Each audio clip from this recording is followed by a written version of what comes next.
waves their paddle to destroy the evil forces of the Decepticons, the Transformers.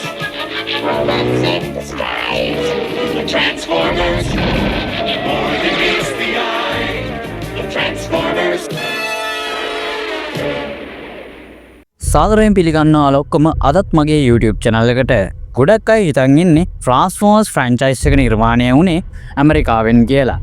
ඒ වුණාට ඒක එහෙම නෙමෙයි. ඇත්තටම මේ Transformers franchise එකේ මූලාරම්භය මොකද්ද? අද මේ වීඩියෝ එකෙන් මම කතා කරන්න යන්නේ කොහොමද මේ Transformers franchise එක නැත්තම් මේ Transformers universe එක ආරම්භ වුණේ කියන එක ගැන. එහෙනම් අපි යමු වීඩියෝ එකට.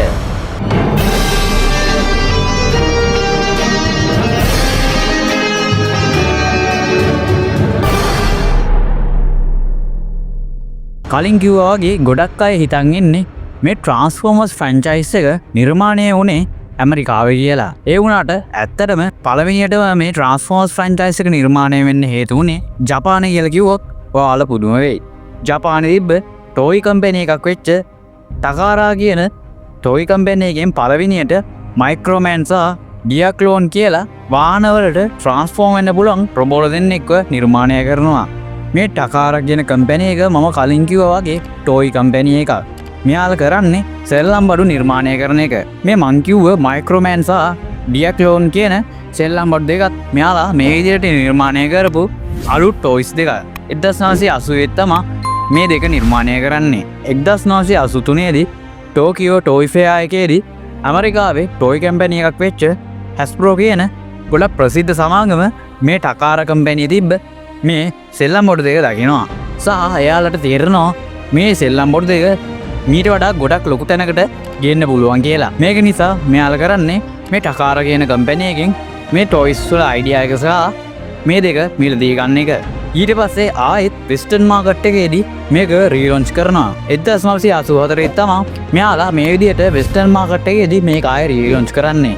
මේක ආයෙ රීලොන්ච් කරද්දී මෙයාලා මේ toys වලට Transformers කියන නම යොදාගෙන තියෙනවා. මෙතනින් තමයි Transformers toy line එක ආරම්භ වෙන්නේ. මෙතනදී මේ characters rebrand කරනවා සහ ඒවට අලුත්ම නම් ලබලා දෙනවා. ඔයාලට Toy Stories මතකද? ඒ ස්ටෝරි එකෙන් ඒ සෙල්ලම් බඩු ටික හැදුනේ. අන්න ඒ විදිහට මේ Transformers වලට මොකක් හරි back story එකක් තියෙන්න බෑ. මේක නිර්මාණය කරන්න මේ Hasbro කියන ආයතනය Marvel company එකට යනවා. ඒ කියන්නේ Marvel Comics ලා ගාවට යනවා. මෙතනදී Marvels ලගේ චීෆ් එඩිටර් වෙච්ච ජිම් ෂූටර් මේ ට්‍රාන්ස්ෆෝම් වෙන රොබෝලට අලුත්ම කන්සෙප්ට් එකක් දෙනවා. සහ සුපිරි බෑක් ස්ටෝරි එකක් කියලා දෙනවා. මෙතනින් තමයි Transformers franchise එක නිර්මාණය වෙන්නේ.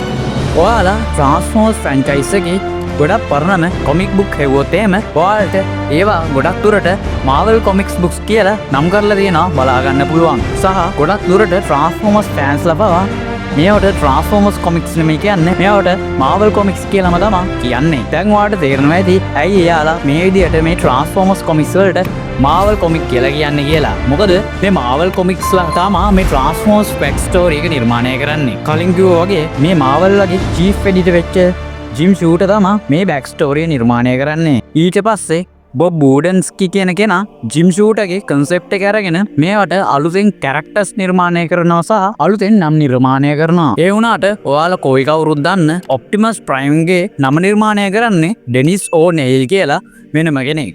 ඊට පස්සේ ඒ අවුරුද්දෙම මෙයාලා Generation 1 cartoon series එකක් නිර්මාණය කරනවා. ඒක The Transformers කියලා තමයි හැදින්වුවේ. ඒකෙදි අලුත් characters අපි දන්න ගොඩක් අයිකනික් කැරක්ටර්ස් එහෙමත් හඳුන්වලා දුන්නා. ඊට පස්සේ 1986 දී The Transformers The Movie කියන ෆිල්ම් එක රිලීස් කළා සහ ඒකෙදි අලුත් කැරක්ටර්ස් සහ ක්ලාසික් කැරක්ටර්ස් වෙච්ච යුනික්‍රෝන් වගේ කැරක්ටර්ස් එහෙමත් හඳුන්වලා දුන්නා. ඊට පස්සේ 1990 දශකයේ විතර අපිට Beast Wars කියලා අලුත්ම Transformers animation series එකක් බලා ගන්න පුළුවන් වුණා. මේක අපිට Generation 1 cartoon series එකට වඩා ටිකක් වෙනස් cartoon series එකක් කියලා බලා ගන්න පුළුවන් වුණා. ඒකෙදි බොහෝ දුරට editors ලා භාවිතා කරලා තිබ්බේ CGI සහ මේකෙදි vehicles වෙනුවට animals ලා විදියට තමයි Beast Wars එකේදී Transformers ලා transform වෙන්නේ. ඊට පස්සේ 2007 දී Michael Bay live action Transformers universe එක නිර්මාණය කරනවා. මෙන්න මෙතනින් තමයි කලින්ටත් වඩා Transformers ලා හිට් වෙන්න ගත්තේ. 2007 ඉඳලා මේ වෙනකම් ලයිව් ඇක්ෂන් ෆිල්ම්ස් කීපයක්ම රිලීස් වෙලා තියෙනවා. අපිට ලයිව් ඇක්ෂන් සීරීස් එකේ Transformers Rise of the Beast movie එක අන්තිමේට බලා ගන්න පුළුවන් වුණා. කොහොම හරි 2024 දී අපිට අලුත් Transformers ෆිල්ම් එක බලා ගන්න පුළුවන් වුණා. ඔයාලා කලින් දැනන් හිටියද මේ Transformers franchise එක ඇත්තටම ආරම්භ වුණේ ජපානයෙන් කියලා? ඔයාලා දැනන් හිටියද නැද්ද කියලා අනිවාර්යෙන් යටින් කමෙන්ට් කරන්න. සහ මේ වගේ තවත් අලුත් වීඩියෝ බලන්න ඕන නම් අනිවාර්යෙන් අපේ channel එක subscribe කරන්න. එහෙනම් තවත් අලුත් වීඩියෝ එකකින් හම්බ වෙනකම් අදට goodbye.